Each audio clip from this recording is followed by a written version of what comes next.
네, 안녕하세요. 예, 오늘부터 상법, 지금 오늘부터 상법 기본 강의를 시작하도록 하겠어요. 그래가지고, 일단 전체적으로 보면, 상법의 위치, 간단히 그 노트, 이제 거기 1페이지 그 부분부터 간단히, 오늘 첫날이니까 개관을 간단히 하고, 본격 진도를 들어가도록 하겠어요. 예, 그래서 지금 우리 민사법만 이렇게 쭉 보면은, 그죠? 그래서 지금 민법, 민소법, 상법, 이렇게 민법, 민소법, 상법이 있고, 예, 그 다음에 이제 선택형, 사례형, 기록형, 이렇게 있죠. 그래가지고, 선택형이 30문항, 민법이 35개, 그 다음에 여기 상법 2개 합쳐서 또 마찬가지로 35개죠. 그죠? 2개 합쳐가지고 민법, 민소법. 그 다음에 이제 거기 민법이 150점, 민소 100점, 상법 100점. 그죠? 이렇게 됐고, 기록형은 이제 총 합쳐서 175점이고요. 그죠? 이렇게 됐다. 그렇게 해가지고, 여기서 이제 가장 어려운 과목이 민법이죠. 민법. 그죠? 그래서 배점도 제일 높고요. 그죠? 그렇게 해가지고, 민법만 거의 뭐 40% 정도 차지할 정도로 굉장히 양도 많고, 그 다음에 내용도 어렵고, 그렇죠? 그런 다음에, 민소법은 여기서 이제 그 다음에 약간 비중이 높은 게 민소법이고, 그 다음에, 상법이고, 그 다음에 민소법인데 거의 비슷하죠. 그죠? 비슷하다. 이렇게 됐다. 그렇게 해가지고, 보면은 지금 이제 난이도도 민법이 제일 난이도도 높은 것 같아요. 난이도도 제일 높고, 그 다음에 민소법이 높고, 그다음에 상법이 좀 그나마 민법, 민소법, 상법보다는 약간 난이도가 낮은 것 같아요. 그리고 양도 훨씬 적고, 그 다음에 그래서 공부할 양도 적고, 그 다음에 특별히 막 사례풀이 복잡한 구조가 없고, 여기는 좀 이렇게 상법은 나열식 공부로 충분히 커버를 할 수 있기 때문에 조금만 요령만 잘 체크하면은 상법은 어느 정도, 쉽게 정보를 할 수 있을 것 같아요. 이렇게 하고, 선택형도 뭐 그 정도, 그 다음에 사례형도 이렇게 민법, 민소법처럼 막 사례를 막 꽈서 내는 게 아니라, 이 단문 형식으로 회사 대표성은 어떻게 되는가 그런 식이 되기 때문에 훨씬 정복하기가 쉬운 것 같아요. 그렇게 해가지고, 그렇게 생각을 하고요. 그 다음에, 기록형도 이제 회사법 위주로 해서 좀 몇 문제 지금까지, 한두 주제, 그죠? 그러니까는 한두 주제 정도 한 논점이 나오고 있어요, 논점이. 그런데 올해는 안 나왔어요. 올해는 이제 기록형에서는 상법 논점이 안 나왔고, 그 다음에 그렇게 됐는데, 그래도 민소법은 안 나올 때가 많은데 상법은 매년 나오는데 올해만 안 나왔어요. 이렇게 생각을 한다. 그렇게 해가지고, 따라서, 이번 강의 목표는 지금처럼요, 기본 강의를 해서 이제 15개 문항 중에, 그 다음에 상법을 한 15개 이상 정도 맞는 걸 목표로 하고, 그 다음에 사례형도 100점 만점에 60점 정도 맞는 걸 목표로서 하도록 해보겠어요. 이렇게 하고. 예, 그래서 상법은 좀 특정 과목으로 삼을 수 있을 것 같아요. 그러니까는 민법, 민소법이 좀 원체 난해하고 어렵게 나오는데, 상법은 그나마 조금 더 좀 쉽게 나오니까, 그렇게 해서 준비할 수 있도록 하고, 그 다음에 이제, 상법 구성이 제일 많이 나오는 게 회사법이죠. 회사법. 그리고 여중에서도 주식회사, 그죠? 거의 주식회사가 거의 90% 이상이 나오고. 그래서 이거를 제일 많이 잘 해놔야 되고. 그죠? 그 다음에 상총, 상행위는 합쳐가지고, 그죠? 합쳐가지고 한두 문항인 것 같아요. 합쳐가지고 한두 문항. 그러니까 두세 문항, 선택형으로 치면은, 두 문항 정도, 그죠? 두세 문항 정도 나온다. 그 다음에 어음수표랑 보험회사랑 합쳐서 또 한 두세 문항 나오는 것 같아요. 그래서 막 4문제까지 나오는 거는 잘 못 봤고, 이렇게 해서 나머지 저기서 본 대로 18문항이다. 그러면은 요 두 개 합쳐서 빼면은 마찬가지 두세, 13, 이렇게. 그러니까는, 주식회사를 잘하면 거의 다 맞출 수가 있는 게 되겠죠. 물론 거기서 따라서 이렇게 너무 지엽적인 거나 그런 문제 빼고는 여기서 충분히 상법에서는 저렇게 15문항 정도는 맞출 수 있을 것 같아요. 그리고 상총, 상행위, 어음수표, 보험회상 요거는 좀 쉬우니까 이렇게 오히려 또 회사법을 주력적으로 하고 여기서는 나올 것들만 간단하게 정리하시면 될 것 같아요. 그렇게 해가지고 지금 일단 출제 경향은 요렇고요. 그런 다음에 앞으로 공부 방법이 이렇고 그 다음에 상법 지금 우리의 상법 첫째 교재는 일단은 기본 강의니까 상법 정리로 이제 정리를 하겠어요. 상법 정리로 그렇게 해가지고 이제 여기서 그래서 이제 요건 기본 강의고, 그죠? 기본 강의고. 그 다음에 이제 따로 사례 대비해서는 이제 상법 기본 사례에서 이제 지금 작업을 하고 있는데 기출 사례랑 합쳐가지고요. 마찬가지로 빠짐없이 상법 어떤 사례가 나와도 맞출 수 있도록 한번 만들 예정이고, 그 다음에 선택형은 제가 이제 상법 300제 있는데, 최근 채판까지 해가지고 해놨으니까는, 요걸로 하면은 상법도 뭐 거의 맞출 수 있을 거라고 봐요. 그 다음에 기록형은 어차피 여기 사례나 선택형을 잘 해두면은 기록형은 자동으로 대비가 되니까 이렇게 생각할 수 있도록 하고요. 예, 그래서 그렇게 하고, 그 다음에, 이렇게 해서 이제 앞으로 강의 진행 방향을 이렇게 해서 계획을 짜고요. 그 다음에 이제, 교재는 이제, 여기 이번에 23년도 개정판이에요, 개정판. 그래서 개정판 거기 머릿말 앞에 보면은 여기 출제 경향이 나오는데 22년도 출제 경향. 올해 23년도, 23년도 12회 변호사 시험, 출제 경향 이렇게 돼 있죠. 이렇게 해가지고, 그럼 여기서 본 대로 그냥 문제 제목만 보면 이사 경업 의무, 경업 금지, 그 다음에 사업 기회 유용 금지, 그 다음에 손배 책임, 찬성한 이사들과 기권한 이사들의 책임, 그래서 그 다음에 주권 발행 전 주식 양도와 제한, 그 다음에 명의훼손 및 필주, 그 다음에 지배주주, 소수주주, 요까지요. 요까지 해가지고, 그죠? 요까지가 다 회사법이죠, 회사법. 그것도 다 주식회사, 그죠? 회사법. 그 다음에 익명조합이 이제 요거는 이제 상총이죠, 상총. 상총 상행위 파트.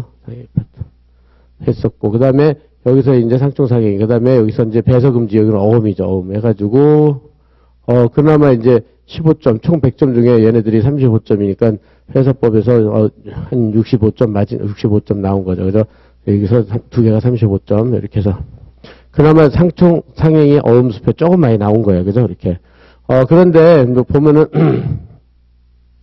여기서 좀 이렇게 우리가 예상할 수 있었던 상법은 이렇게 전형적인 문제들이 좀 나왔어요. 약간 난이도는 높은데, 난이도는 약간 높은데, 그래도, 기본 이론만 잘 정리하면 충분히 할 수 있다고 보고요. 그 다음에 선택형 출제 문제들도 뭐 거의 비슷하게 아까 본 대로 거기 회사법에서 대부분 나오고 상총 상행에서 이제 일부 나오고 이렇게 된다. 이렇게 되니까 그렇게 생각을 하시고, 어쨌든 대책은 지금처럼요. 이렇게, 결국은 상법 기본 교재하고, 그 다음에 선택형과 사례형 문제를 정리하시면은 충분히 상법도 이제 아까 말대로 그 정도 득점을 할 수 있으리라고 해요. 이렇게 해서 보고, 그래서 이제 여기 지금 나머지는 이제 이번 판에서 이제 2012회 문제까지 다 반영을 했고요. 문제에서 12회 문제까지. 그다음에 최근 작년 법전형 문제까지도 다 좀 반영을 했어요. 그래가지고 좀 이렇게 그래도 양은 그렇게 많지 않으니까 그렇게 해서 할 수 있도록 하고, 그다음에 판례도 올해 1월 15일자까지 거의 다 반영을 했어요. 그래서 내년 시험 대비하는 것은 이제 1월 15일자 이후 판례만 조금만 보충해두면은 상법에서는 최근 판례까지 거의 할 수 있으리라고 봐요. 이렇게 해서 준비를 하고, 예, 그래서 이제 본격적으로 그 정도로 해서 개관을 하고 이제 진도로 들어갈 수 있도록 하겠어요. 그렇게 해가지고 그렇다면 일단 항상 강의는 지금 해오던 대로 일단 기본 논점을 간단히 먼저 보고 그 다음에 책으로 확인하고 이렇게 해서 개관을 하고, 그다음에 상법은 지금처럼 총 파트가, 그죠? 이렇게 지금 금방 얘기했지만 상총, 상행위, 주식회사, 어음수표, 보험인데, 오늘은 이제 상총이죠, 상총 내일 상행위, 이제 주식회사를 나머지 주식회사 역시 80% 정도 할애하고, 어음수표도 한 2회 정도, 보험은 이게 시간이 될런지 모르겠어요. 그래서 하여튼 이렇게 최대한 하고, 보험에서는 거의 한 문제 나오는데, 그거는 여러분들이 그때 가서 이제, 정리하는 걸로 하겠어요. 일단은, 그래서, 상법은 맨 처음에 상법의 상법이 언제 적용되느냐, 적용 범위를 간단히 체크해야 돼요, 이거를. 적용 범위. 그래서, 갑과 을이 상행위를 했다. 그랬을 때, 사람이, 주체가 갑과 을이죠. 그랬을 때, 이렇게 둘 다 상인인 것을 쌍방상행이라고 그러죠. 여긴 당연히 적용되겠죠. 그 다음에 한 사람은 상인이 아니고 한 사람은 상인이다. 이렇게. 그래서 이런 거를 일방적 상행이라고 그러죠. 일방적 상행이. 해도 상법은 쌍방상행위는 당연하고 일방 상행위만 해도 상법이 적용된다. 그럼 논의의 실익은 상법 54조에서 지연이자 그리고 이게 연 6% 지연이자. 이율, 법정이율, 법정이율이, 상법 법정이율이 연 6%. 그죠? 민법은 연 5%. 여기는 상법은 연 6%고. 그 다음에 64조에서 상사시효는 5년. 그죠? 이렇게 딱 요게 논의의 실익이죠. 그래서 이제 민법이 적용되면, 민사법정이율은 연 5%고, 그 다음에 10년의 소멸시효. 이렇게 딱 구별을 해놓는다. 그죠? 그래서 이제 상법이냐, 민법이냐, 이게. 그래서 지금 본 대로 둘 다 비상인일 때, 그죠? 갑과 을이 비상인일 때는 이제 민법이 적용이 되겠죠. 그래서 논의의 실익은 요 두 개예요. 논의의 실익은. 그래서 법정이율과 소멸시효 기간 거기서 간단히 체크만 하고 그래서 일방적 상행위만 해도 상법이 적용된다는 걸 저기 정확히 체크해 놓고요. 그렇게 하고 이제 상법이 들어가면은 이제 상법이 들어간다. 그렇게 되면 개관을 해보면은 이제 첫 번째 상총 파트에서는 나오는 게 상법 총론이죠. 거기서는 이 본인, 그래 민법으로 말하면 갑, 그 다음에 대리인, 상대방이 이렇게 나오는데 상대방.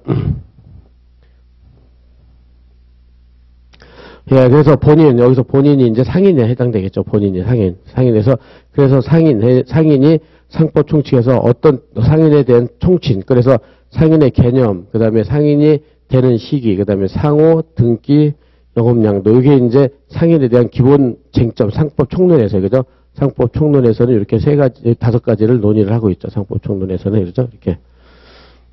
그 다음에 이제, 대리인 파트. 그래서 이제, 그러면은 상인이 이제 대리인을 쓴다. 그래서 대리인을 쓸 때 이 대리인 파트는, 대리인 파트에서 나오는 것들이 여기 이렇게 있죠. 이렇게 쭉, 상업사용인이라고 그러죠. 상업사용인. 그래서, 지배인, 부분적 포괄 대리권을 가진 상업사용인하고 물건 판매 점포 사용인. 그래서 물판사라고 그러죠. 물판사. 이렇게. 여기서 부포상, 부분적 포괄적 대리권 상업사용인. 이렇게. 그 지배인. 이런 것들이 대리인의, 민법에서 말하는 대리인의 역할을 하죠. 3개가. 본인하고. 그 다음에 여기는 상대방. 상대방은 이제 뭐 크게 문제가 되는 거 없으니까 해서 여기 본인인 상인하고, 그죠? 이제 대리인인, 여기서 이 주체에 대해서 해당 논점이 총론 파트에서는 여기 5개, 여기 이제 3개 나온다. 그렇게 해가지고 여기서 이제 가장 중요하게 시험 문제 나오는 것들이 이제 거래 상대방이죠. 이제 거래 상대방 보호 여기 파트인데, 거래 상대방 보호 파트인데 시험 문제는 여기서 제일 상총에서는 시험에서는 여기가 많이 출제되죠. 시험에서는 여기가 최다 출제되는 부분이에요. 그래서 이제 외관 이론으로서 4개가 나온다. 4개. 그래서 표현 지배인 14조, 그다음에 명의 대여자, 그다음에 부실 등기, 영업량도 이렇게 4개가 있죠. 그래서 이제 여기 지배인 파트에서 표현 지배인 파트가 이제 외관 이론으로 나오는 거고 이제 14조. 그 다음에 명의 대여자는 상호에서 나오죠. 상호에서 명의 대여자. 24조. 그 다음에 등기에서는 부실등기. 부실등기에서는 39조고, 39조. 그 다음에 영업양도 파트에서는 이제 여기서 이제 저기 본 대로 42조가 나오는데, 42조. 그래서 요게 이제 상총의 모든 거죠. 그래서 상총의 상인에서 5개 논점을 하고, 그 다음에 대리인 3개. 그 중에서, 저기 외관이론 그러니까 하나, 둘, 셋, 4개. 그죠? 그렇게 위주로 공부하면은, 상총에서는, 그러니까 지금 본 대로 선택형 1-2개. 그 다음에, 거기서 이제 사례형으로 나올 때 있고 안 나올 때 있고 그렇단 말이에요. 그러니까 요거를 간략하게 정리를 하겠어요. 그렇게 해가지고, 그렇다면 요거 전체 개관을 했고, 그럼 책을 가보겠어요. 그럼 책에서, 이제 목차 지나서, 여기서 이제, 여기 상법의 의의와 법원 요쪽 파트.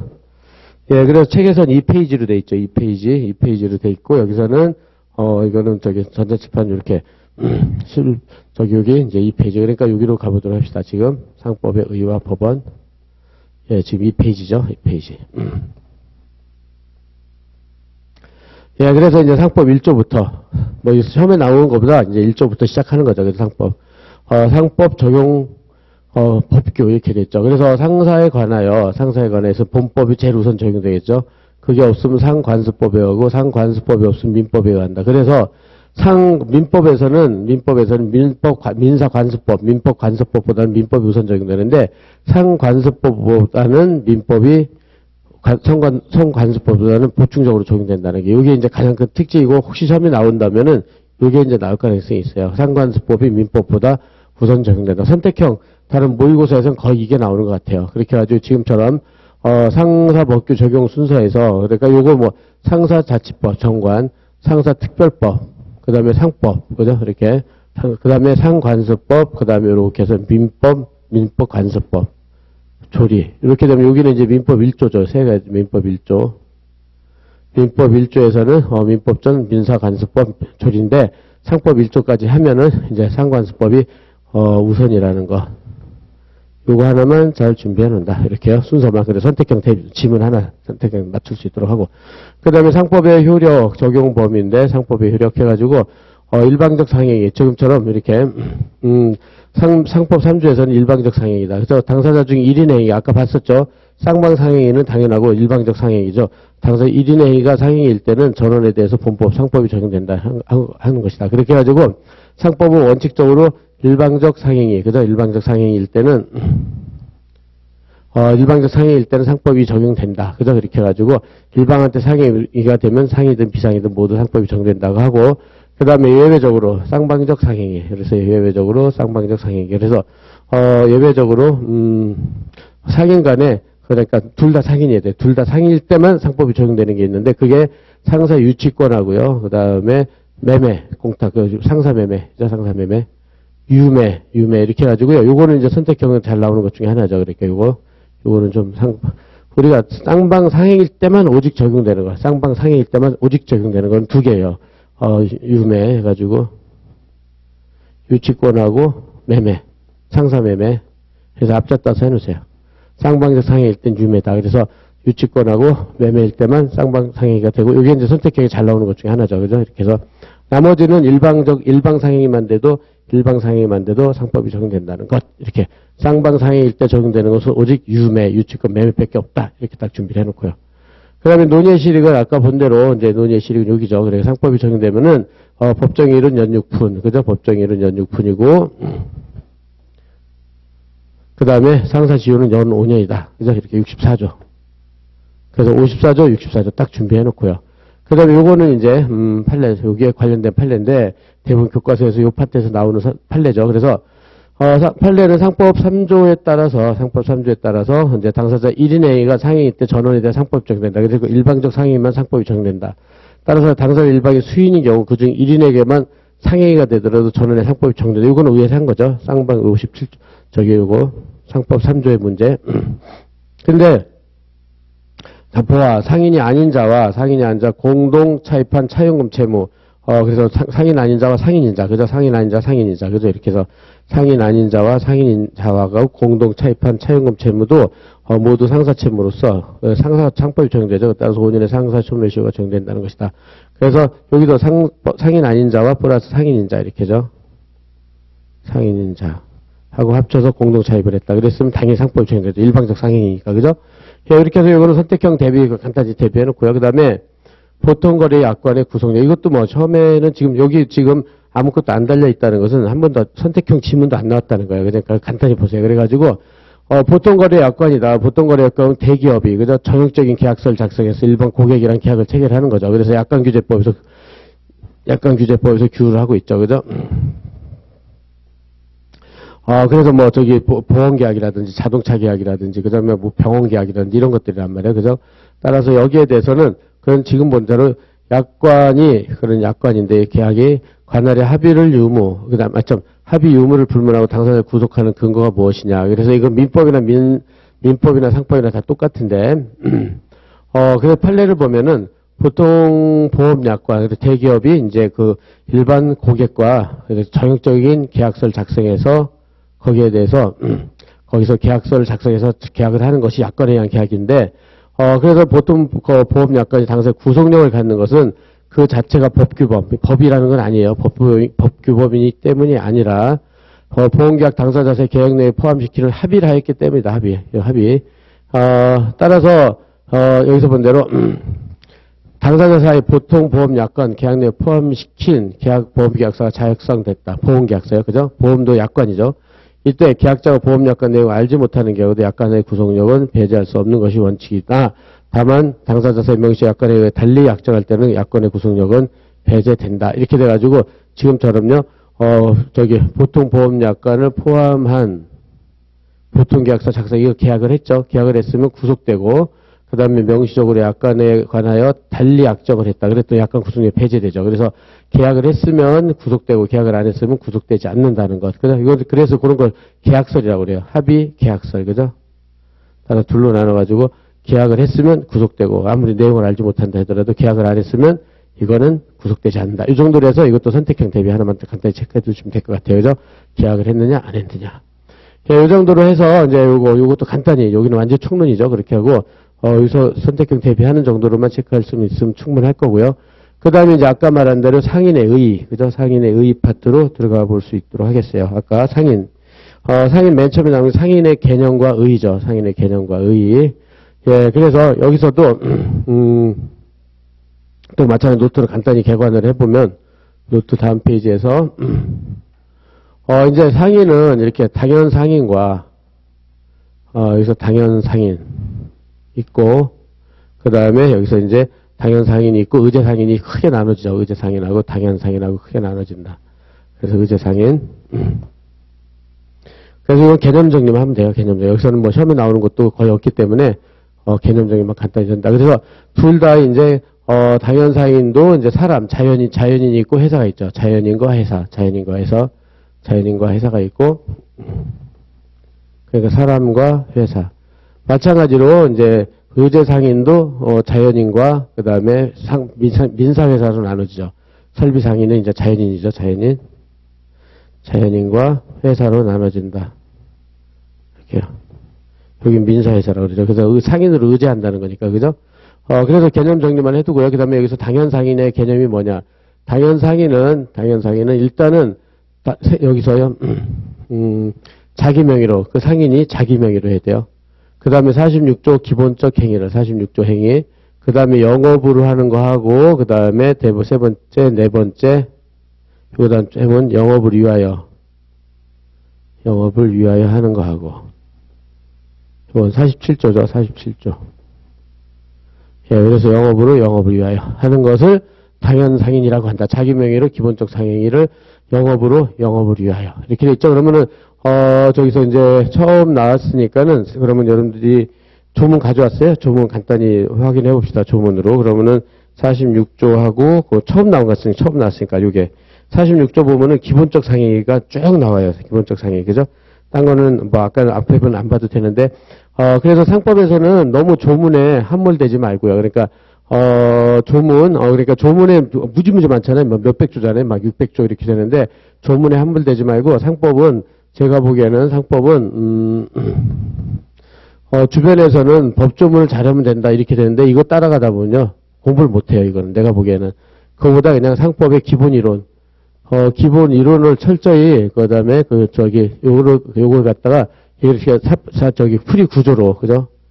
풀이 구조로 이해를 하는 게, 사례 풀이 구조로 이해하는 게 훨씬 더 이게 공부하기가 편해요, 이게. 그래서 요령껏, 알았죠? 법조문을 했다가는 이건 너무 많아서 이거는 좀 약간, 따라가기가 힘들어요. 그래가지고, 기본 이론. 여기서 조문 다 따져서 이것도 언제 다 읽어요. 그러니까 지금처럼 이렇게, 기본 이론. 그러니까 자기 명의로. 기본적 상행위를 영업을 위해 하는 사람을 당연상이다. 이렇게 해서 앞자 따서 하든 저렇게 딱 준비를 해놓을 수 있도록 하겠어요.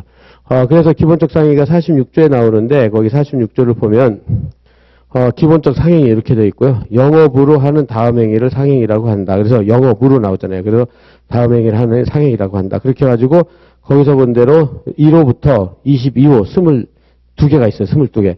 이런 행위를 영업으로 하는 것을 기본적 상행이고 이런 사람을 당연상인이라고 한다. 거꾸로 추정해요. 당연상인. 그 다음에 47조는 보조적 상행인데요. 47조. 상인이 영업을 위하여다 그것도 줄쳐놓고 영업을 위하여 하는 행위는 상행위로 본다. 그렇게 해가지고 이런 거를 보조적 상행이라고 그래요. 그러니까는 47조는 영업을 위하는 보조적 상행이고 그 다음에 46조는 영업으로 하면 기본적 상행이고 이렇게 돼 있어요. 기본적 상행이다. 그렇죠? 이렇게. 기본적 상행이 그렇게 된다. 그렇게 해가지고요. 여기서 아까 본 대로 이렇게 요 46조 행위를 영업으로 하는 것을 기본적 상행이라고 한다. 근데 영업을 위하여 하는 것을 보조적 상행이라고 한다. 이렇게 용어만 정리해 놓읍시다. 보조적 상행이. 그래서 개념 정리해 냈죠. 이렇게 첫 시간이니까 좀 개념 정리하는데 좀 이렇게 주력을 하고요. 그래서 당연상인이란 자기 명의로 기본적 상행위를 46조 행위를 영업으로 하는 거다. 그 다음에 이걸 영업을 위하여 하면은 보조적 상행위로 본다. 이렇게요. 그 다음에 이제 개념을 보면요. 자기 명의로 한다는 개념이 뭐냐, 자기 명의로. 그럼 이거는 권리 의무의 귀속 주체라는 거예요. 권리 의무의 귀속 주체. 그래서 계산의 귀속 주체가 아니다. 그리고 실질적으로 판단한다. 이 세 가지가 개념 요소예요.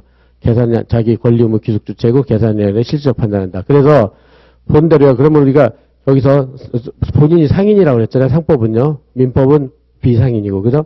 이렇게 해서 거기 을이 갑대리인 을해서 대리행위를 했고, 그 다음에 이거 상대방인데, 그렇게 되면은 우리 민법에서 배웠던 것처럼 이렇게 대리행위를 하면은 법률 효과가 갑한테 귀속된단 말이에요. 갑한테. 그죠? 그러니까 갑이 곧 권리의무의 귀속 주체죠. 그리고 계약 당사자고 법률 효과가 귀속된다. 이렇게 다 같은 말이에요. 그죠? 권리의무 귀속 주체, 계약 당사, 법률 효과 귀속. 따라서 이렇게 권리의무 귀속 주체, 즉 법률 효과가 귀속되는 사람, 이런 사람들이 상인이다. 이렇게요. 그리고 더 계산, 그러니까 손해를 보고 이익을 보고 그런 귀속 주체가 아니라 오직 법률 행위의 효과, 그죠? 법률 효과 기속 주체, 권리 의무 주체가 되는 사람을 말한다. 이렇게 되고요. 그런 다음에 또 이런 기본적 상행위 상법 이 46조에 기재된 22개 행위를 영업으로 하는 건 뭐냐. 이것도 앞자 따서 하면요. 영계, 대기. 그래서 영리를 목적으로 해야 돼요. 영리. 그러니까 이윤을 추구해야 돼. 이윤을 추구하는 것을 영리 목적이라고 그러죠.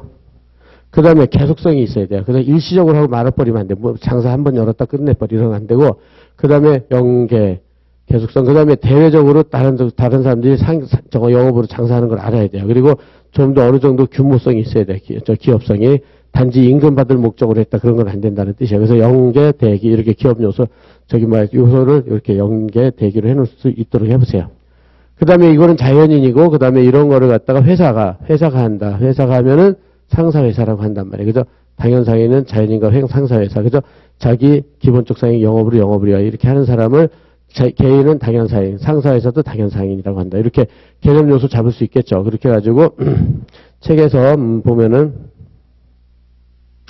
그렇게 하고 요렇게 해놓고 그 다음에 우리가 그러면 이제 당연상에는 이렇게 돼 있는데 그렇다면은 의제상인이요. 의제상인. 여기도 일단 의제상인은 어떻게 했냐. 의제상인 좀 파란색으로 해버리면 마찬가지로 자기 명의로 하는데, 자기 명의로 가장 큰 차이점은 여기서요, 46조 2회 행위예요. 2회 행위.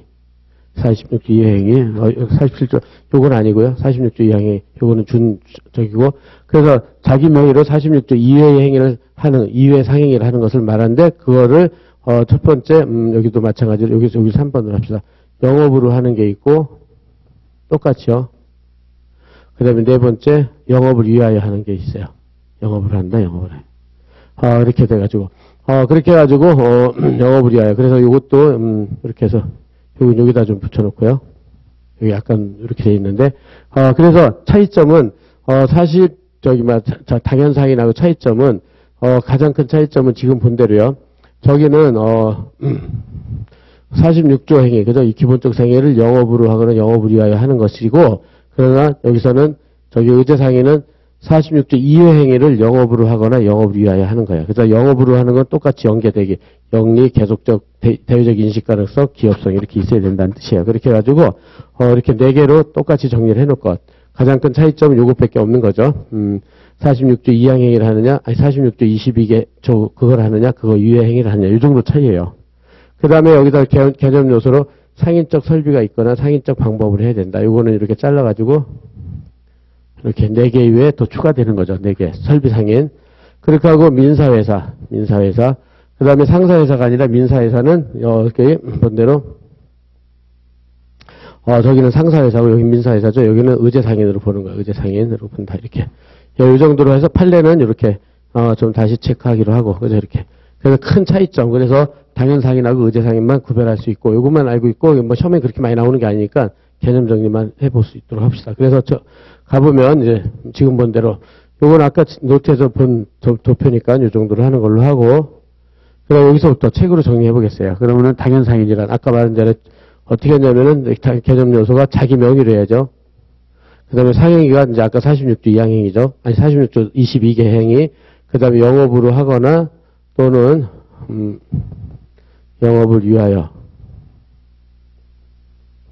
위하여 하는 자를 말한다. 이렇게 해서 딱 아까 개념 요소 4개를 만들어 놓고요. 상법 4조고, 그 다음에 여기는 자연인으로서 하는 당연 상인과 법인으로의 상사회사가 있다. 이렇게 해가지고 아까 봤었죠? 자연인으로서 당연 상인과 법인으로서 상사회사가 있다. 이렇게 준비를 해놓으면 되겠죠?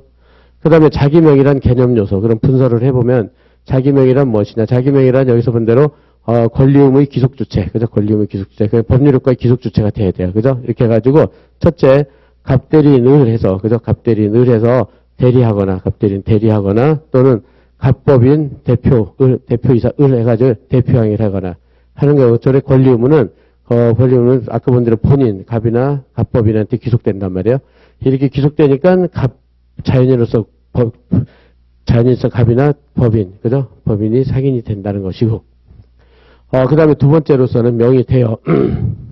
명의대여는 이제 좀 이따 명의대여자가 많이 나오는데, 오히려 이제 2번이 더 중요하죠, 명의대여. 그래서 이것도 간단히 개념 정리를 해보면요, 명의대여. 노트에서 보면은 요 밑인데, 이제 명의. 그럼 명의대여라는 건 뭐냐면은, 갑이 자기 명의를 빌려주는 거잖아요. 명의를 빌려주는 거. 얘는 명의를 빌려주는 거예요. 명의를 빌려준다. 명의를 빌려준다. 그러면 명의를 빌려줘서 얘는 명의를 명의를 빌려주니까 얘는 명의를 대여하는 사람이라고 그러고, 얘는 명의 차용자, 빌린 사람이라고 한단 말이에요. 그죠? 그래서 명의를 빌려가지고 상대방으로부터, 돈을 꿨다. 그죠? 소비대차에서 뭐 1억을 꿨다. 1억을 꿨다. 그러면은, 이렇게 꿔서 갑이 쓰기 때문에, 갑이 쓴다. 꿔서 갑이 쓴다. 이렇게 돈을 쓰는 사람은 실질적 채무자라고 그래요. 명의 차용자가 실질적 채무자. 그리고 명의 대여자는 명의만 빌려줬지, 얘는 돈을 안 쓴단 말이에요. 돈을 안 쓰니까 얘는 형식적 채무자라고 한단 말이에요. 돈을 쓰는 건 얘니까. 그렇게 해서, 그럼 누가 상인이냐? 명의를 빌려준 사람이냐? 그러니까 갑은 뭐라고 나는 을이다 해가지고 돈을 껐을 거 아니야. 나는 을이다. 근데 명의를 빌려준 사람이냐? 명의 빌린 사람이냐? 근데 아까 뭐라고 그랬냐면 이렇게 그 상인인지 판단은, 상인인지 판단은, 실질로 판단한다고 그랬잖아요. 실질. 그죠? 실질. 요것 때문에 이렇게 해서. 실질적 채무자. 얘가 상인이라는 거예요. 얘가 상인. 명의 차용자가. 알았죠? 그래서 요거는 중요해요. 요거보다 더 중요해요, 여기가. 이거는 당연한 법리잖아요. 그죠? 대리를 하면 본인한테 법률효과 기속되니까 본인이 상인이다. 법률효과 기속. 그런 다음에 명의 대여자고 명의 차용자가 있는데, 명의 차용자가 돈을 빌려서 쓴다. 쓰는 사람이 실질적이에요. 쓰는 사람이. 이건 민법도 똑같고 형법도. 알죠? 쓰는 사람이 실질적 채무자라는 것. 따라서 실질적으로 판단하니까는 명의 차용자가 상이다. 알았죠? 그래서 꼭 명의 대여자가 상인인 것 같은 느낌을 들거든요. 그런 게 아니라 명의 차용자가 상인이라는 걸 정확히 체크하고요. 예, 이 정도로 하고, 예, 됐죠. 그 다음에 따라서 여기 이제 두 번째 책에서 보면 그게 중요하다고 그랬어요. 그래서 본대로 명의 대여가 있는 경우, 아까 명의 대여자는 을이라고 그랬고, 그 다음에 명의 차용자는 갑이고, 이때 명의 차용자가 실질적 채무자란 말이야. 돈을 쓴 사람. 실질적 채무자다. 그래서 실적 채무자가 권리의무의 주체가 된다. 이렇게 다음 페이지에서. 예, 그래서 권리의무 주체가 되므로 상인이 된다. 권리의무 주체가 되므로 상인이 된다. 그래서 맞죠? 그래서 왜냐면은 저희가 실질적 판단하니까 그래. 실질적 판단. 그래서 갑이 상인이 된다는 거. 그래서 실적 채무자. 그 다음에 계산과 구별, 계산. 그래서 자기 계산이라는 것은, 그죠? 경제적 효과인 손해와 손익이요. 손익은 경제적 효과는 손해하고 이익이요. 손해하고 이익. 손해하고 이익의 귀속주체를 말하는 거예요. 그런데 상인이 되기 위해서는 반드시 자기 계산을 할 필요가 없다는 거예요. 그죠? 이거는 할 필요가 없다. 그러니까 자기 명의로 하는 거지 계산은 구별할 거야. 아까 그래서 개념 요소가 3개라고 그랬잖아요. 그래서 자기 명의, 실질 판단, 그 다음에 계산은 필요 없다. 이렇게. 그 다음에 상행위. 그러면 상행위를 할 것. 그래서 당연 상행위는 상행위를 하는 자다. 상행위를 하는 자로 상행위는 본대로 그 다음에 상법 46조의 기본적 상행위 22가지란 말이에요. 그죠? 이런 것들을 말한다. 그 다음에 상행위를 말한다. 이렇게요. 그걸 말하는데 그 당연 상행위는 46조 기본 상행위를 그 다음에 영업으로 해준단 말이에요. 그럼 영업으로 하는 건 뭐냐? 여기서 본 대로 영계대기예요. 그죠?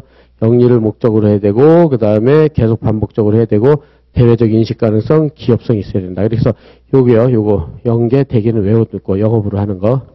그래서 이렇게 제가 선택형 표시를 해놓잖아요. 이런 것들이 계속 상법은 나온 게 계속 나오거든요. 그러니까는 이런 것들을 잘 준비를 해놓을 수 있도록. 그죠? 영업으로 연계되기. 이렇게요. 예, 그렇게 하고, 그래서 지금 뭐대로 다 됐죠. 그렇게 해가지고, 그 다음 보조적 상인은 저 뒤에 가서 한번 다시 보면 될 거지고, 그 다음에 이제 의제 상인. 그렇다면 의제 상인은 어떻게 되느냐. 의제 상인. 의제 상인은, 예, 이거는 보라색으로 정리해 봅시다. 의제 상인. 그러니까 상인으로 의제한다는 거기 때문에 의제 상인이요. 그래서 의제 상인은 당연 상인과 비교를 해보면 되죠. 의제 상인이란 자기 명의로, 그죠? 자기 명의로 46조 2회 행위를 하는 거야. 저기는 46조 행위를 했고, 그 다음에 여기는 똑같이, 영업으로 하는 자도 있고, 영업으로 위하여 하는 자도 있단 말이에요. 그죠? 그러니까, 그건 차이가 없다고 그랬어요. 그죠? 그건 차이가 없다. 그렇게 하고, 여기서는 추가되는 게, 여기서처럼 상인적 설비와 상인적 방법, 이게 추가되는 거죠. 그 하는 자를 말한다. 이렇게. 그래서 이제 차이점은 다시 한번, 당연 상인과 차이점은, 저기, 46조 2회 행위를, 그 다음에 상인적 방법과 상인적 설비와 상인적 방법으로 하고 영업으로 하는 건 똑같고요. 그죠? 이렇게. 그 다음에 2번. 그래서 전포기타 유사한 설비란 사회통용 상인적 설비. 그러니까는 전포기타 유사한 설비를 했는데 여기서는 전포기타 유사한 설비란 이렇게 돼가지고, 좀 물적 설비와 그 다음에 인적 설비가 포함되고, 그래서 이게 이제 상인적 설비죠. 그러니까. 이게 상인적 설비가 요거예요. 전포기타 유사한 설비가 상인적 설비다. 그렇게 해가지고, 여기선 상인적 설비를 의미하며, 여기서 물적 설비하고 인적 설비를 말한다. 이제 이건 앞으로 할 것들이죠. 그래가지고, 여기서 먼저 물적은 영업소, 영업장부, 상호를 말하고, 여기서 상업사용인을 말한다. 이렇게요. 그 다음에 상인적 방법을 말한다. 상인적 방법. 상인적 방법은 당연 상인이 양업으로 하는 것과 같은 방법을 말한다. 이렇게요. 그래서 그 다음에 여기서 본 대로 자기 명의와 영업성, 그죠? 영업으로 하는 거, 요거 연계되기, 요거는 똑같아요. 공통이 되잖아. 상행위, 이건 46조 2행위죠. 46조 상행위를 2회 행위라고 한다. 2회 행위. 이걸 하지 않는단 말이에요. 그걸 하지 않는 점에서 근본적으로 구별된다. 그래서 여기 설비상인과 민사회사가 있다. 그래서 구별만 할 수 있으면 돼요. 첫날이니까 개관했는데 구별. 여기서는 처음에 그렇게 많이 안 나온단 말이에요. 근데 개념만 잘 잡으면 된다. 그 다음 민사회사. 또 아까 본 대로 상행위 2회 행위를 영리를 목적으로 하는 회사는 민사회사라고 그래요. 그래서 이것도, 그 다음에 아까 말한 상행위, 46조 행위를 영리 목적으로 하는 것은 상사회사고요. 상사회사. 여기처럼 상행위를 영리 목적으로 하는 회사는 상사회사, 당연상인이고요. 당연상인. 이건 차이점 알겠죠? 2회 행위, 여기는 상행위. 여기 46조 행위라고 그랬어요. 46조 행위를 상행위, 영리 목적으로 하는 상사회사와 구별되고, 그 다음에 그 외의 행위, 46조 외의 행위를 영리 목적으로 하는 회사를 민사회사라고 한다. 그 대표적으로 저기 46조 없는 행위가 그러니까 농업이나 축산업 이런 것들을 대표적인 예를 들고 있어요. 교과서에서. 그래서 대표적인 예를 곧 든다고 이렇게 해서 준비해놓는다. 그래서 이렇게 해서 이제 당연상인과 의제상인 이렇게 구별해 놓고요. 그 다음에 소상인은 여기서 본 대로 자본 금액이 1,000만 원 미치지 못하는 상인이에요. 미만. 1,000만 원 미만이야. 미만 회사. 1,000만 원 미만의 회사다. 이렇게 되고, 그 다음에 상인으로서 회사가 아닌 자다. 그 회사는 아니에요. 소상인 말 그대로. 그래서 여기서 첫 문제 나오는 것은, 그래서 이제 저기 소상인한테는 우리 상인한테 적용되는 여기 지호 등장이라고 했잖아요. 지배인, 상호, 등기, 장부에 관한 규정이 적용되질 않아요. 그래서 선택형 여기 나오는 거 2019년에 나온 것은 요거 지호 등장. 그래서 알겠죠? 그래 소상인한테는 1,000만 원 미만이고 회사가 아닌 자 개념 요소를 보고 그 다음에 지호 등장, 지배인, 상호, 등기, 장부가 적용되지 않는다. 그래서 요게 나온단 말이에요. 이게. 그러니까 이 정도로만 체크를 해보겠어요. 이 정도로. 그래서 개념 의외로 이게 처음에 공부할 때 상법이 상인의 개념이 굉장히 복잡해요. 그래가지고 이렇게 해서 준비를 다시 한번 해본다. 소상인까지. 예, 그래서 지금 본 대로, 여기서 이제, 그래서 여기까지 이제 준비를 했죠. 그렇게 해가지고. 그러면 여기가 좀 약간 저긴데, 그럼 다시 한번 당연상인하고 저기 의제상인, 그죠? 설비상인. 그래서 그렇게 해서 그 차이점만 다시 한번 보면 여기서 저 뒤에서 또 나오는데, 당연상인, 그죠? 당연상인, 그 다음에 의제상인이죠. 설비상인. 여기가 좀 다시 한번 총 정리를 하면, 일단 자기 명의는 공통돼요. 그죠? 자기 명의. 자기 명의로 하고, 여기는 두 번째 46조 행위고, 그 다음에 의제상인은, 여기서는, 여기도 자기 명의가 맞는데, 그러니까 권리 의무 기속 주체죠. 그 다음에 여기 차이점 46조 2회 행위를 해야 되는 거예요. 2회 행위를 하고, 그 다음에 요거를 세 번째 영업으로 하는 게 기본적 상행이고, 세 번째, 네 번째 영업을 위하여 하는 게 보조적 상행이란 말이에요. 그죠? 이렇게. 그래서 보고, 그래서 여기도 똑같이 세 번째 영업으로 하는 것도 똑같고, 요거고, 그 다음에 네 번째 영업을 위하여 보조적 상행이 요것도 똑같아요. 영업을 위하여 하는 것도 똑같은데, 다섯 번째, 여섯 번째가 나오는데, 여기서 상업적 설비를 갖춰야 되고, 그 다음에 상인적 방법으로 하는 거가 차이가 있어요. 상인적 방법, 이렇게 해서, 이렇게 넣으면 될 것 같아요. 그래서, 이렇게 해가지고 차이점을 보면, 자기 명의는 똑같아요. 그 다음에 영업으로도 똑같고, 영업을 위하여도 똑같은데, 요게 차이죠. 요거는 상행위 이외의 행위. 그죠? 요게 차이가 나고, 그 다음에 여기도 저기는 없죠. 이렇게 세 가지에서 차이가 나는 거예요. 그죠? 그래서 당연상인은 저기 자연인임은 당연히, 그 다음에 요걸 하는 회사면 상사회사고, 그죠? 그 다음에 의제상인은 여기서 차이점이 있다는 거 알겠죠? 여기? 예. 그래서 46조 행위, 46조 이외의 행위. 그죠? 그 다음에 영업을 위하는 똑같죠? 그 다음에 상인적 설비, 상인적 방법. 이렇게 하면은, 세 개가 차이가 난다는 거 알겠죠? 그래서, 그 다음에 그런데 여기는 여기 이렇게 하는 회사를 여기는 민사회사라고 하는 것이고, 민사회사. 상인은 상인이에요. 그래도 의제상인이니까. 그 다음에 여기서는 이렇게 하는 회사를 상사회사라고 할 뿐이에요. 그래서 당연상인은 개념요소 4개. 자연인 회사. 그죠? 그 다음에 의제상인은 개념요소 6개. 그죠?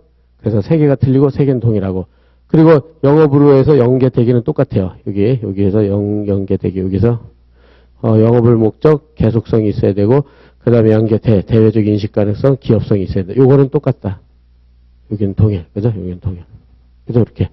예, 이렇게 됐으면 됐죠, 이제. 그죠? 그렇게 가지고 지금까지 설명한 거 이렇게 쭉 정리해 보세요. 그러면은, 이렇게 하면 어느 정도는 선택형 지문 하나 맞추는 거니까는 이렇게 해서 맞출 수 있을 것이다. 이렇게 준비를 하겠어요.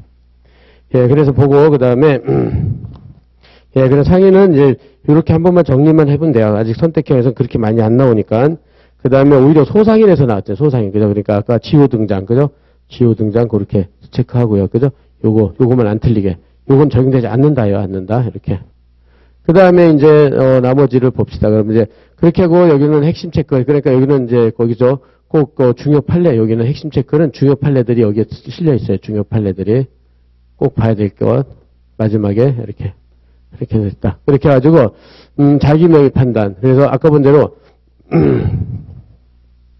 자기 명의 판단은 판례는 이제 실질적으로 판단한다고 그랬어요. 그래서 자기 명의란, 아까 본 대로 자기 명의란 상행위로부터 생기는 권리 의무 귀속 주체로서 실질에 따라 판단한다. 그래서 명의 대여자고 명의 차용자 중 명의 차용자라고 그랬잖아요. 명의 차용자. 그죠? 명의 차용자가 저기다. 그랬을 때 행정관청에 대한 인허가 명의나 국세청에 신고한 사업자 등록상 명의와 그거와 실제 영업상 주체가 다르단 말이에요. 이렇게. 그럼 누가 상인이냐? 후자가 실제 후자가 상인이 된다. 이거는 선택형의 모의고사 같아서 나와요. 그러니까는 명의가 중요한 게 아니에요. 그죠? 이렇게 명의와 그다음에 인허가 명의, 국세청의 사업자 등록 명의와 실제가 다르면 실제가 상인이 된다. 알겠죠? 선택형 하나 대비해 놓고 그다음에 영업으로의 판례 입장, 영업으로. 그래서 46조 기본적 사항에 해당돼서 영업으로 하는 행위해야 된다. 그죠? 여기서 영업으로 한다면 영리 목적 동종행위를 계속적 반복적 하는 것을 의미하는데 주된 거는 여기 판례를 다시 분석을 해보면요. 영리성, 그죠? 그 다음에 계속성이 있어야 되고, 그 다음에 대외적 인식 가능성이 있어야 되고, 그 다음에 기업성이 있어야 된다. 이렇게 연계대기예요, 연계대기. 그래서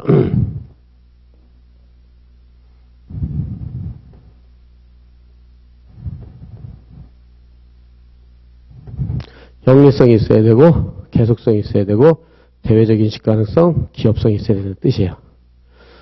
그래서 영리성은 돈을 벌어야 돼. 이윤 추구, 그죠? 돈 버는 것을 주된 목적으로 해야 돼요. 돈 버는 것. 그래서 무상으로 공급하거나, 부서적으로, 그러니까, 부수적으로 이익을 챙기는 거 봐가지고는 영리가 안 된다. 그래서 돈 버는 걸 주된 목적으로 해야 돼. 주된 목적. 두 가지 개념에서. 따라서 무상은 공짜잖아요. 공짜로 하거나, 그 다음에 돈 버는 것을 주된 목적이 아니라 부수적으로 하면 안 된다는 거고. 그 다음에 회사, 자연인을 잃고 회사 영리성은 이익 분배까지, 분배를 요건으로 한다. 그러나 상인, 자연인은 이익 분배가 요건이 아니다.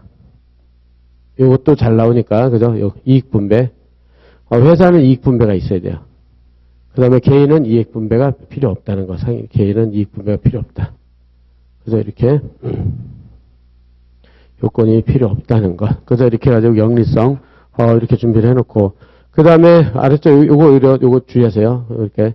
회사는 이익 분배가 있어야 돼요. 개인은 이익 분배가 있으면 또 안 돼요. 그렇죠?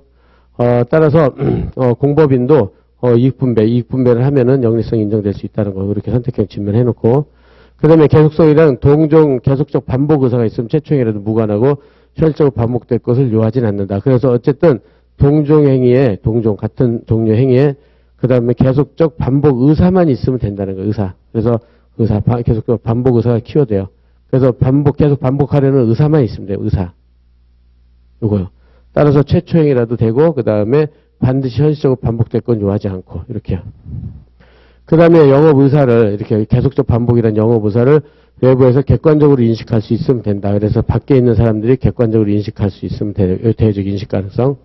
그 다음에 기업성은 이제 46도 단서 때문에 그러는데, 46도 단서. 그러나 오로지 임금 받을 목적으로, 46도 단서에서는요, 오로지 임금 받을 목적으로 물건을 제조하거나 노무에 종사하는 자는 상인이 아니다라는 뜻이에요. 오로지 임금 받을 목적으로만. 그래서 이렇게 돼가지고, 지네측의 영세한 보수를 받는 경우는 기업성은 어느 정도 규모가 있어야 된다는, 인정할 수 없어 상인에서 제외하고 있다. 그죠? 따라서 임금 받을 목적으로 하면 안 돼요. 그래서, 임금받을 목적 물건 제조 노무 종사하는 건 안 되고 자기 독자적으로 그죠? 어느 정도 대외적으로 어떤 규모가 있어야 돼요. 그래서 기업성을 인정할 수 있다. 그래서 이 정도만 주의해 보세요. 연계대기, 영업으로 연계대기. 그 다음에 이것도 가끔 모의고사에서 나오는 것 중에 하나인데 자기가 재배한 농산물을 파는 거예요. 근데 과수원에서 자기가 재배한 농산물을 매도하는 얘기가 46조 1호 매매에 해당되는지 없는 판례죠. 이게 이제 모든 산법 교과서 보면 이 판례 가지고 좀 문제가 있단 말이에요. 그죠? 그래서 자기가, 그러니까 과수원에서 그 시골길 같은 데 가면 과수원에서 뭐 사과 같은 거나 뭐 수박 같은 거 생산하면 앞에 내놓고 막 팔잖아요. 그렇게 하는 것이 매매에 해당되는지. 그래서 기본적 상해가 되는지 안 되는지. 그래서 상인이 되는지 안 되는지. 이게 문제가 되는데 이것도 노트에서 간단히만 정리해 보세요. 그 윗부분에. 예, 그래서 하여튼 상법도 이렇게 정리를 해야 돼요. 기본 이론을. 조문으로 하는 것보다 기본 이론으로 하죠. 조문으로 하면 너무 많아서 어렵다고 그랬잖아요. 그래서 지금 이렇게 둘로 나눠가지고요. 농산물을 과수원에서, 그죠? 사과나, 그 다음에 수박 같은 거를 재배를 한 다음에 직접 판매, 그 길거리에서 이렇게 쪽 짜놓고 직접 판매를 하느냐, 아니면 그걸 갖다가 다른 사람한테 팔으라고 맡겨가지고 위탁 판매를 하느냐, 이렇게 되는 거죠. 그 상인이냐. 그래서 직접 판매를 하면은 얘가 이제 자기 명의로, 그죠? 권리의무 기숙 주체가 됐죠, 합의. 그다음에 기본적 상행이, 이제 이거는, 46조 1호에 있단 말이에요, 매매가. 46조 1호에.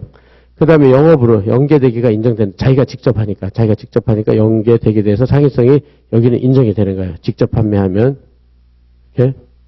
그렇지만 위탁 판매를 했다. 위탁 판매를 했으면은, 여기서 자기 명의로, 그죠? 권리의무 기숙주체. 어차피 위탁 판매 나중에 보겠어요. 위탁 매매는 권리의무 기숙주체 갑이에요. 그래서 이거 인정이 돼요. 그 다음에 여기 매매 46조 이러니까 이것도 되는데 영업으로가 안 되는 거예요. 연계대기에서 영업으로 하는 건 아니라고 봐요. 이게. 따라서 상인성을 이렇게 했을 때는 부정이 된다. 이렇게. 오히려 위탁 판매한 사람이 상인이 되고 여기 판매를 부탁한 사람은 상인성이 부정된다는 게 판례이기 때문에 이렇게 하나 준비해 놓는다. 선택형 대비로 해서. 예, 이 앞부분은 우리가 개념 정리하는 부분 전부 다 선택형 대비라고 생각하면 돼요. 선택형 대비. 알겠죠? 여기. 왜 그런지 이렇게 해서 세 개. 저기 있잖아요. 자기 명의 기본적으로 영업으로 위하여. 근데 여긴 다 직접 하면 되는데 위탁 판매는 영업으로가 안 된다는 거예요. 영업으로. 그래서 연계 대기가 안 된다는 거예요. 연계 대기. 그래서 그렇게 해서 딱 준비를 해놓고 여기서 간단히 봐보세요. 그래서 판례는 뭐라 그러냐면 46조 1호 매매에 대해서 자기가 재배한 농산물이요. 자기가 재배한 농산물을 매도하는 행위는 이를 영업으로 할 경우 상행에 해당한다고 볼 수 있겠으나, 그죠? 여기에. 그래서 첫째. 그래서 직접 판매하는 거야. 그러나, 있겠으나, 사과나무에서 사과를 수확하 이를 대도시 사과 판매상에게 위탁 판매했단 말이야. 위탁 판매. 직접 판매가 아니라 2번. 그래서 이때 영업으로 사과를 판매한 것을 볼 수 없으니 상인이 아니라고 본다. 이렇게 해요. 그래가지고 영업으로가 안 된다는 거야. 위탁 판매했을 때. 그죠? 따라서 사과나무 수원, 사과 과수원 경영자 위탁 판매의 46조 1호 매매에 해당됨을 전제로 해서 다만 영업성, 그 다음에 영업으로 이게 갖추지 못해서 상인성을 부정하였다. 이렇게. 그러니까 이 판례만 보면은 무슨 말인지 잘 모르잖아요. 그죠? 그러니까 여러분들이 여기다 간단히 써가지고 이렇게 만들어 놓으면 될 거예요. 이렇게. 농작물을 밖에서 직접 판매한다. 그러면 자기 명의 기본적 상행 영업으로 됐지만 위탁 판매했을 때는 자기 명의 기본적 상행을 했지만 영업으로가 안 된다는 거예요. 영업으로. 그죠? 이렇게. 저기 위탁 판매에서 다른 사람한테 팔게 말은 들었으니까 자기가 판 게 아니라서. 예, 그래서 이렇게 해서 딱 준비해놓으면 선택형 같은 거 안 틀릴 거예요. 알았죠? 그래서 결국은 위탁 판매 부정, 직접 판매 인정. 알았죠? 이렇게 딱 준비를 해놓는다. 예, 이렇게나, 하여튼 좀 이렇게 좀 복잡하다, 이렇게 좀 잘 구별이 안 된다, 그러면 정확하게 해놔야 돼요. 알았죠? 이렇게 보고. 그 다음에, 상인 설비에 대한, 설비 상인에 대해 해당되는지 여부에 대한 중요 판례인데, 요거는 그냥 단순한 길 해놓은 게 단순한 길. 이건 뭐 선택형 하나 대비하는 건데, 여기서도 마찬가지로요. 그러면 여기서 밑에 봐보세요. 그럼 여기 설비 상인은 요건데, 일단 학원, 우리가 이거 지금 합격법학원 하잖아요. 이거는, 여기처럼 의제상인이 자기 명의 46조 2호 행위를 영업으로 상인적 설비, 상인적 방법을 갖췄다고 그래가지고 학원업은 인정을 해요. 학원업은. 여기서 학원업은 얘를 인정을 해요. 설비 상인 인정해요. 그렇지만 계주는 부정을 해요. 계주는 부정을 하고, 그 다음에 변호사, 법무사 다 부정을 해요. 이렇게. 그래서 계주, 영업, 변호사, 그 다음에 또 전문가들 있잖아요. 전문 직종. 그래서 다 요새 최근 판례 세무사도 다 부정을 해요. 이렇게. 그래서 이렇게. 계주, 변호사, 법무사, 세무사 모두 상인성을 부정을 하고 있어요. 이거 그냥 단순한 게 한 수밖에 없어요. 이거는 뭐 여러분들이 이해하고 막 그러는 것보다. 학원은 당연히 당사잖아요. 이거는. 그래서 학원은 장사인데, 계주라든지 변호사, 법무사, 세무사는 공익적인 요소가 있어서 그래요. 공익적인 요소가. 그래서 반드시 사익만 추구하는 게 아니라는 뜻이에요. 그래가지고, 요까지 이건 채판이니까, 최근 판례까지 나왔으니까. 예, 그렇게 해가지고, 변호사, 법무사, 세무사, 이렇게 해서 정리를 해봅시다. 그러면 책에서 가보면, 여기서, 일단 학원업은 긍정을 한다. 이렇게. 학원은 의제 설비상인으로 인정한다. 그래서 여기서, 점포 기타 유사한 설비, 상인적 설비죠. 왜 상인적 방법 두 개 다 있잖아요. 그죠? 영업을 하는 경우에 해당되어 의제상인에 해당된다. 그렇지만 계주 부정, 지금처럼 부정되는 거, 계주는 부정된다. 상인적 방법 영업으로 계를 운영한 것이 아니라면 계주를 의제상인으로 볼 수 없다. 그래서 상인적 방법이 안 된다는 거죠. 상인적 방법이 아니라는 거. 그 다음에 변호사 부정, 그 다음에 법무사도 부정. 세무사는 저 뒤에 나오니까 그때 보기로 하고. 그래서 변호사도 이 상인적 방법에 의하여 영업을 하는 자가 아니라, 이것도 마찬가지로 상인적 방법에서 영업을 하는 자를 볼 수 없다. 됐죠? 자, 부정. 그래서 학원업만 긍정을 하고 계주, 변호사, 법무사 부정. 알았죠? 예, 이렇게 하겠어요. 그래가지고 상인의 개념은 오늘 좀 시간을 좀 들여서 했는데 그렇게 많이 중요한 건 아니에요. 그러니까 아까 말대로 여기 노트 보고요. 이 정도만 알고 있으면 돼요. 요것도 요거만 알고 있으면 되고 오히려 요거를 딱 여기 4개, 6개에서 딱 구별. 그죠? 민사에서 상사회사. 그죠? 그 다음에 좀 매매 같은 거. 그죠? 이렇게 정도만 알고 있으면 충분해요. 그래서 넘어가겠어요. 그래가지고 그 다음 페이지, 그 다음에 뭐냐면은, 상인의 의의와 종료됐고, 그 다음에 상인의 시기, 상인의 자격 취득과 상실. 그죠? 요것도 마찬가지로 노트에서 다음 페이지를 하는데, 예, 지금 1시간 정도 했으니까 10분 쉬고 진행을 하도록 하겠어요.